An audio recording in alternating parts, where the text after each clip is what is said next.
রাজধানীর বেইলি রোডে কাচ্চিভাই রেস্টুরেন্টের ভবনে লাগা আগুনে পুড়ে এখনো পর্যন্ত ৪৫ জন নিহত রয়েছেন। নিহতদের মধ্যে ১০ জন মারা যান শেখ হাসিনা বার্ন ইউনিটে, ঢাকা মেডিকেলে মারা যান ৪৩ জন এবং একজন পুলিশ হাসপাতালে মারা গেছেন।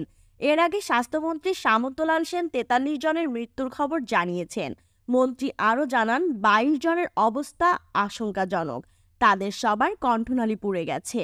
এর আগে বৃহস্পতিবার রাত ৯টা ৫০ মিনিটে আগুন লাগার সংবাদ পেয়ে পৌঁছে যান ফায়ার সার্ভিস।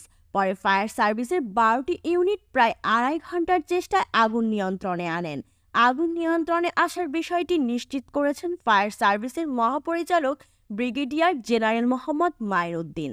তিনি জানান, আগুন নিয়ন্ত্রণে রয়েছে। ৬তলা ভবনের শেষ পর্যায়ে কোথাও আগুন আছে কিনা ফায়ার সার্ভিস সেটি খোঁজার চেষ্টা করছে।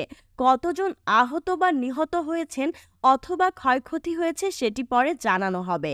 এদিকে জ্বলতে থাকা ভবন থেকে আটকে পড়া ৬৮ জনকে উদ্ধার করেছে ফায়ার সার্ভিস। এর মধ্যে গুরুতর আহত ১০ জনকে উদ্ধার করে ঢাকা মেডিকেল কলেজ হাসপাতালে পাঠানো হয়েছে। প্রাথমিকভাবে আগুন লাগার কারণ ও ক্ষয়ক্ষতির পরিমাণ জানা যায়নি। এখনো পর্যন্ত কোনো হতাহতের খবরও পাওয়া যায়নি।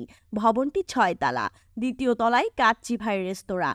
এছাড়া বেশ কয়েকটি রেস্তোরাঁ রয়েছে ওই ভবনে। বুক চাপানো হাহাকার আর লোনা জলে সিদ্ধ যেন এক বিরাল ভূমি। নিমিষেই পড়ছে ৩০০ পরিবারের স্বপ্ন। উক্ত বিষয়ে আপডেট কোনো সংবাদ পেলে অবশ্যই আপনাদেরকে জানানো হবে।